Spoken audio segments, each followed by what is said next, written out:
Welcome back ناظرین، ہم وہیں سے گفتگو کا سلسلہ دوبارہ شروع کرتے ہیں جہاں پہ یہ سلسلہ ٹوٹا تھا۔ شہزاد فاروقی صاحب، یہ جو پابندیاں ختم کرنے کی بات کی جا رہی ہے، کیا امریکہ ایران کے اوپر سے جو سینکشنز ہیں وہ ختم کرے گا؟ صرف کیا ایسٹس ان کو انفریز کرنا، کیا سینکشنز کا خاتمہ سمجھا جائے، یا باقی سینکشنز جو ہے نا کیٹیگوریکلی ان کو بھی ختم کیا جائے گا؟ دوسرا، اب امریکہ نے روس کو 1 ماہ تک پھر تیل بیچنے کی اجازت دی ہے، ان کو ریلیکس کیا، پابندی ختم کی ہے۔ اچھا، اس پالیسی کے اوپر بھی تھوڑی سی روشنی ڈالیے گا کہ جب ان کو اپنی ضرورت ہے، دباؤ آتا ہے پوری مارکیٹ کے اندر، ایران کو اور روس کو اجازت دے دی جاتی ہے، جب ان کی اپنی ضرورت ختم ہو جاتی ہے تو ساتھ ہی جو ہے وہ ناکہ بندی شروع کر دی جاتی ہے، دباؤ بڑھا دیا جاتا ہے۔ اچھا، ان پابندیوں کے اوپر اور اس ناکہ بندی کے اوپر ذرا اظہار خیال فرمائیے۔ اچھا، میں آپ کے ان دونوں سوالات کا جواب دینے سے پہلے آپ کے ایک پچھلے سوال کے حوالے سے کچھ عرض کرنا چاہتا ہوں کہ آپ نے کہا کہ وہ بارودی سرنگیں بھی بچھی ہوئی ہیں اور جہاز گزر بھی رہے ہیں، تو گزرگاہ یہ کیسے ممکن ہے؟ اچھا، یہ جو بارودی سرنگیں ہیں، یہ بنیادی طور پر پانی کے اندر زیر زمین ہیں اور زیر سمندر ہیں، اور ان کو ایک مخصوص ہائٹ پر لٹکایا جاتا ہے، اور جہاز جب ان کے اوپر سے گزرتا ہے تو وہ پھٹ جاتی ہیں، لیکن وہ اوپر سے بظاہر آپ کو نظر نہیں آ رہی ہوتی۔ راستہ جو گزرنے کے لیے انہوں نے چھوڑا ہے، وہ انہوں نے اپنی زمین جو کہ ساحل کے ساتھ ساتھ جو پٹی ہے وہ انہوں نے چھوڑی ہے، جہاں تک ان کے راکٹ مار کرتے ہیں، چونکہ ان کے پاس فوج جو اب جس طرح امریکہ کلیم کرتا ہے کہ ہم نے ان کی بحری فوج کا جو ہے وہ ہم نے خاتمہ کر دیا ہے، تو وہ اگر بحری فورس کا خاتمہ کر بھی دیا ہے تو ان کے پاس وہ جو چھوٹے چھوٹے کشتیوں والے جو ان کے جنگی معاملات ہیں، وہ ابھی تک پاسداران انقلابہ جو ہیں وہ سنبھال بھی رہے ہیں اور چلا بھی رہے ہیں، اور ان کی مراد یہ ہے کہ جو اس پٹی میں سے گزرے گا وہ ان کے ٹارگٹ زون میں ہوگا اور ان کی رینج میں ہوگا کہ وہ اس کو عام کسی راکٹ کے ساتھ اس کو نشانہ بنا سکتے ہیں۔ اس کا جواب تو یہ تھا۔ دوسرا، آپ نے سوال کیا کہ جو پابندیاں ہٹانے والا معاملہ ہے، تو پابندیاں جو آپ نے کہا، تو پابندیاں بیسیکلی ایران پر 2 قسم کی ہیں۔ ایک بنیادی قسم کی پابندیاں ہیں اور ایک سیکنڈری پابندیاں ہیں۔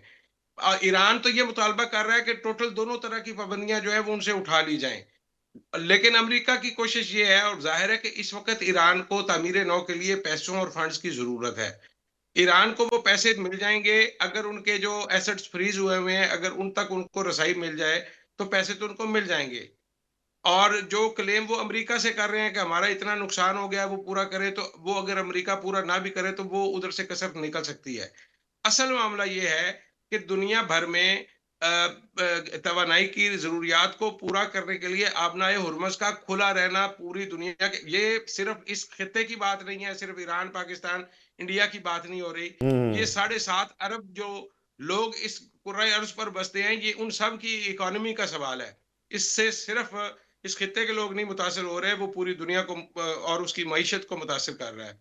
تو یہ آبنائے ہرمز کو کھولے رکھنے کے لیے یہ ضروری ہے کہ یہ جلد از جلد کسی پرامن نتیجے پر پہنچے، بالکل ٹھیک۔ لیکن یہ جو ناکہ بندی والا معاملہ ہے، یا جو یہ آپ نے پابندیوں والی بات کی، یہ ایران پر پریشر بڑھانے کے لیے ہے، کیونکہ وہ ان کو اپنی شرائط پر لانا چاہتے ہیں۔ مذاکرات کا اصول یہی ہے، فائٹ فائٹ ٹاک ٹاک۔ آپ فائٹ کرتے ہیں تاکہ بہتر پوزیشن پر آ کر نیگوشیٹ کر سکیں، اور جب آپ بہتر پوزیشن پر ہوتے ہیں تو اپنی مرضی کی ٹرمز پہ کسی معاہدے پر پہنچ سکتے ہیں۔ اس لیے میرا ماننا یہ ہے کہ یہ ہلکی پھلکی جھڑپیں بھی چلتی رہیں گی اور بات چیت کا سلسلہ بھی چلتا رہے گا، اور یہ جو ابھی ڈاکٹر صاحب نے بات کی کہ پاکستان یورینیم کی کسٹڈی لے لے، اس کے حوالے سے سنجیدگی ہے کہیں نہ کہیں، کیونکہ ادروائز بارودی سرنگوں کو اٹھانے کے لیے اگر ایران نے چائنا کا نام دے دیا تو وہ امریکہ کو قابل قبول نہیں ہوگا۔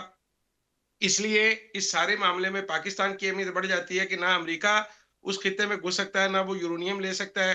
یہ دونوں کام ایسے ہیں جو نہیں، پاکستان تو کر سکتا ہے، لیکن لیکن کوئی اور فاروقی ملک ایسا نہ صاحب، جب پاکستان آگے بڑھے گا یورینیم کو ہینڈ اوور کرنے، ان کو یہ کہنے کے لیے کہ ہمارے حوالے کر دیں، تو وہ پھر انڈیا اور اسرائیل کیا وہ چین سے بیٹھیں گے؟ وہ تو اسی وقت بھی بے چین نظر آ رہے ہیں، اور جس طرح کا وہ اس وقت ماحول ہے۔ نہیں، پاکستان کے یورینیم سے ان کو کیا مسئلہ ہو سکتا ہے؟ چوئی صاحب دیکھیں، پاکستان تو اچھا، آلریڈی ایک چلے ایٹمی میں طاقت ہے۔ فاروقی صاحب نوید الہی صاحب کی طرف آتے ہیں۔ نوید الہی صاحب، پاکستان نے بڑا ایک مثبت کردار ادا کیا، پاکستان کے فیلڈ مارشل اور پرائم منسٹر کی بڑی ایفرٹ ہے یہ جنگ بندی کے لیے مذاکرات تک لے کے آنا دونوں ممالک کو۔ ان کیس خدا نخواستہ یہ مذاکرات کامیاب نہیں ہوتے، تو کیا پاکستان اپنے آپ کو اس صورتحال میں نیوٹرل رکھ پائے گا؟ جی دیکھیں، بات یہ ہے کہ جو مذاکرات ہیں اس کی پلان بی، پلان سی بھی موجود ہیں. یعنی ہم نے پہلے زیادہ امید لگا لی کہ اس دفعہ کیونکہ اتنی دور سے آ رہے ہیں، اتنا بڑا ڈیلیگیشن ہے. پہلے 79 کے بعد کبھی ایران اور امریکہ میں اتنا بڑا انٹریکشن نہیں ہوا، تو امیدیں بہت زیادہ بلند ہو گئی کہ یہ شاید ابھی ختم ہو جائے گا. لیکن جتنا پیچیدہ معاملہ ہے اس میں خیال یہی تھا کہ ہوم ورک تو ہوا ہے کافی. دیکھیں 15 پوائنٹس ایک سائڈ سے، 10 پوائنٹس ایک سائڈ سے تھے، اور الٹیمیٹلی جے ڈی وائنس نے اشارہ کس طرف کیا؟ صرف اس کے اوپر نیوکلیئر ایشو پہ، وہ بھی یہ کہ ہم تو تباہ کر چکے ہیں لیکن اپنی ول شو کریں. تو اس کا مطلب ہے کہ صرف دم رہ گئی ہوئی ہے ہاتھی کی، وہ اچھا. ذرا ٹکلش بھی ہے. تو میں نہیں سمجھتا کہ یہ ناکامی کی طرف جائیں گے. اس کی وجہ میں نے پہلے بھی عرض کی کہ یہ کوئی اتفاقیہ جنگ نہیں تھی، سوچ سمجھ کے امریکہ اس میں آیا. اب اس کو اہداف نہیں ملے تو اس کو اینڈ لیسلی تو چلانا نہیں ہے، کیونکہ ایران نے تو اپنی ریزیلینس شو کر دی ہے. انہوں نے بھی اس سے باہر نکلنا ہے. ایران بھی نہیں چاہتا کہ ان کی بھی ڈسٹرکشن مزید نہ ہو. تو انہوں نے کسی نہ کسی کروٹ بیٹھنا ہے. لیکن نیگوشیشن دونوں جو ہے ٹف نیگوشیٹر ہے، ایرانین بھی ٹف نیگوشیٹر ہے. تو دونوں اپنا ایک پریشر کریٹ کرتے ہیں to operate from the position of strength, تاکہ جتنا میکسیمم لیا جا سکے وہ لے لیں. تو یہ میرا خیال ہے کہ یہ معاملہ اچھا ریزالو ہو اچھا. جائے گا اور آپ پاکستان آپ اس میں سمجھتے ہیں مین آپ سمجھتے ہیں میڈیٹر کہ رہے گا. آپ سمجھتے ہیں کہ ٹرمپ خود آ سکتے ہیں؟ جس طرح کا انہوں نے ایک میڈیا سے گفتگو کرتے ہوئے اندیا بھی دیا کہ ہو سکتا ہے میں چلا جاؤں. کیا خیال ہے کہ آئیں گے پریزیڈنٹ جی ٹرمپ؟ بالکل، انہوں نے جب خود کہہ دیا، اس کا مطلب ہے کہ انٹینشن شو کر دی انہوں نے کہ میں خود جا سکتا ہوں. اور انہوں نے بڑے شد و مت سے کہا ہے، کوئی اس طرح پاسنگ ریفرنس نہیں تھا. تعریفیں بھی کی اور کہا کہ میں خود بھی جا سکتا ہوں. اور میرا خیال ہے کہ وہ یہ کریڈٹ لینا بھی چاہیں گے. اگر کیٹیگوریکل سائن کرنے کے سٹیج پہنچ جائے ایگریمنٹ پہ، تو اس پہ وہ کریڈٹ لینے کے لیے پہنچ جائیں گے. انوائرمنٹ اور ایٹماسفیئر انہوں نے دیکھ لیا کہ پاکستان کتنے اچھے حالات میں، انوائرمنٹ میں، سیکیور انوائرمنٹ میں یہ سارا ارینجمنٹ کر سکتا ہے. تو اس لیے انہیں کوئی قباحت نہیں ہوگی یہاں پہ آنے میں. اس سے ان کو انٹرنلی بینیفٹ ہو جائے گا اچھا. کہ کیا جو ان کے اگر خلاف ریئیکشن آ رہا ہے. اگر یہ سٹیج آ جاتی ہے، پاکستان کے اندر مذاکرات کامیاب ہو جاتے ہیں، پریزیڈنٹ ٹرمپ آتے ہیں، تو کیا خیال ہے وہ دوبارہ نوبیل پیس پرائز کا مطالبہ نہیں کریں گے کہ میں نے جنگ رکوا دی ہے؟ ہو سکتا ہے پہلے ہی آفر کر دی ہو کہ آپ کو یہ ہم کر دیں گے، تو آپ اس بات پہ آ جائیں. لیکن میں ایک اور بات کے پہلو پہ، چونکہ یہ میڈیا پہ بات ہو رہی ہے، اس سارا جو پہلی ٹاکس کے راؤنڈ ہوا ہے اس میں ہمارا جو صحافت تھی، جو ہمارے جرنلزم تھا، وہ اپنا کردار صحیح ادا نہیں کر سکے. یعنی کسی نے کوشش نہیں کی پتہ کرنے کی کہ بھائی آپ دو جگہ ہیں، سرینا ہے، میریٹ ہے، کوئی یہ نہیں بتا سکتا کہ ایرانین ڈیلیگیشن کہاں ٹھہرا ہمارے ہوا ہے. ساتھ نا اسلام آباد یعنی کے بڑے سینئر دو جرنلسٹ جناب، ایک تو استاد ہیں صحافت کے ودود قریشی صاحب، وہ بھی موجود ہیں. فاروقی صاحب بھی بڑے سینئر جرنلسٹ ہیں. ان سے یہ جانتے ہیں کہ اسلام آباد کے جو ہمارے صحافی دوست ہیں، کیا ان کی رسائی نہیں تھی یا کیا وجہ پیش آئی؟ اس پہ جاتے ہیں. اس سے پہلے میں بریگیڈیئر طور صاحب کی طرف جاؤں گا. بریگیڈیئر صاحب، اس تمام صورتحال میں جنگ کی وجہ سے پاکستان کے اوپر ایک بہت بڑا معاشی دباؤ بھی آیا ہے. تیل کی قیمتیں بہت بڑھ گئی ہیں، اور اس معاشی دباؤ کا ہمیں اب جو ہے نا ہر سیکٹر کے اندر وہ نظر آنا شروع ہو گیا ہے. قیمتیں جو بڑھی ہیں حکومت کی جانب سے، اب ڈیزل کی قیمت میں یا پٹرول کی قیمت میں کچھ کمی کی گئی، لیکن عوام کو اس کا ریلیف نہیں مل رہا. یہاں پہ آ کے کیا گورننس کا ایشو ہے؟ کون سا ایسا پرابلم ہے کہ حکومت جب بڑھاتی ہے قیمتیں تو عوام پہ دباؤ آتا ہے، جب کم کرتی ہے تو عوام کو ریلیف نہیں ملتا؟ اس کی کیا وجہ ہے؟ بنیادی طور پہ عوام کو ریلیف تو پٹرول کی قیمتیں کم کرنے سے ملے گا. حکومت نے ڈیزل کی قیمت کم کی ہے، وہ انڈائریکٹ ریلیف ہے عوام کو، کیونکہ جو بڑے ٹرانسپورٹرز ہیں ان کی بسیں، ان کے ٹرک وہ ڈیزل سے چلتے ہیں. اچھا، قطع زراعت کے کلامی اندر میں ڈیزل یہاں پہ، استعمال ہوتا ہے. بریگیڈیئر صاحب یہاں پہ قطع کلامی معاف، کیونکہ جو ٹرانسپورٹرز نے کرائے بڑھائے تھے، وہ کرایوں میں کوئی کمی نہیں ہوئی. ڈیزل کی قیمت میں اگر کوئی ₹125 کمی ہوئی ہے تو ٹرانسپورٹر نے نہیں کم کی ہے. اناؤنس کر دیا ٹرانسپورٹرز نے. اور جو پبلک ٹرانسپورٹرز ہیں، جو بسیں ہیں، انہوں نے بھی اس کے کی ڈیزل کی قیمت کم ہونے پر 40% ریڈکشن کی ہے پرائسز میں. تو یہ ایک عوام کو انڈائریکٹ ریلیف جاتا ہے جب ڈیزل کی قیمت کم ہوتی ہے، لیکن کسانوں کو ڈائریکٹ ریلیف جاتا ہے. میں کسان ہوں، ابھی گندوں کی کٹائیاں ہو رہی ہیں، تھریشنگ شروع ہے، چنوں کی کٹائیاں ہو گئی ہیں، تو یہ سارا جو تھریشنگ ہے، جو فصل نکالی جاتی ہے، وہ تو ڈیزل سے نکلتی ہے. ٹریکٹر چلتے ہیں، ٹریکٹر کے انجن کے ساتھ تھریشر مشینز چلتی ہیں، تو یہ ایک ریلیف عوام تک پہنچتا ہے. لیکن وہ بات اصل میں یہ ہے کہ اس جنگ کے اثرات پوری دنیا پہ ہیں اور پوری دنیا کی معیشت اس سے متاثر ہے. پوری دنیا کے مفادات، اسٹریٹجک مفادات اس سے متعلق ہیں. تینوں سپر پاورز جو اس وقت موجود ہیں، چائنا، روس اور امریکہ اور یورپ کو بھی شامل کر لیں تو نیٹو کو بھی کہہ لیں آپ، ان کا مفاد اس میں ہے کہ اس علاقے کے اوپر سب کی دسترس رہے. یہاں پر کسی ایک طاقت کو چودھری بنوا دینا اور اس کے حوالے کر دینا، یہ انتہائی بڑی تصویراتی اہمیت کا علاقہ، یہ تمام طاقتوں کو قبول نہیں ہوگا. اور جب تک یہ صورتحال رہے گی کہ ایک بڑی طاقت جو ہے وہ یہاں پہ چودراہٹ قائم کرے، اپنی ہیجمنی اسٹیبلش کرے، تو پھر تیسری عالمی جنگ کا احتمال رہے گا. اور ایک اور سب سے بڑی بات جو ایران کا مطالبہ ہے کہ اسرائیل کو لگام ڈالی جائے. اسرائیل توسیع پسندانہ عزائم رکھتا ہے اور علل اعلان رکھتا ہے، اور وہ تمام اپنے ہمسائے ممالک پر حملے کرتا ہے. ایران پر حملے میں شامل ہے، اور بیروت پہ بھی اور لبنان پہ بھی حملہ اس کا جاری ہے. تو وہ ایک ایسی نیوکلیئر طاقت ہے جو غیر قانونی